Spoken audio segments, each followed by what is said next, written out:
Okay guys, so week 52 of 52 and hashtag Realtor Live, part 2. So last week I talked to you about the seller that had this really weird feeling, my buyer that had a really weird feeling, as did I, about the seller of the house we were buying. So my client is moving into the house, she's holding her child, and this young man runs in her garage, says, "I need to use your phone." And she goes, "Well, wait, why?" He goes, "I gotta call my mom." And she's like, so she calls her husband outside. She's getting nervous, you know that feeling. And from what I understand, she let him use his phone. She was very scared. And he actually called a friend. And he's like, "Dude, come pick me up. I'm at XYZ 123 Banana Street." And she goes, "Wait a minute. You didn't call your mom." She goes, "Where's your cell phone?" He goes, "Oh, they won't let me have them across the street." She goes, "What do you mean?" He goes, "That's a sober living house." She goes, "What?" "Yeah, there are 16 people living there and they rotate them in every 2 weeks." So my client almost had a heart attack, and so did I. The boy ran away and somebody picked him up. She had heard another story about a young girl walking around, though maybe a few weeks before, on meth or something, but nevertheless, she's like, "Wendy, I'm not living here. I'm not living here, period."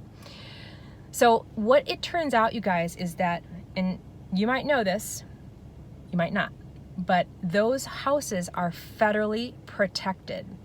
So for discrimination laws, they are allowed. And Scottsdale is actually quite lackadaisical about the rules for them. They are allowed. The HOAs have they can't decline them.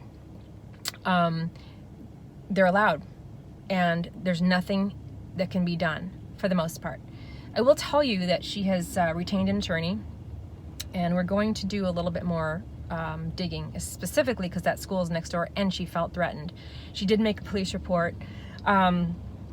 So nevertheless, we're listing her home for sale and they've already moved out. This is in the course of like literally 72 hours.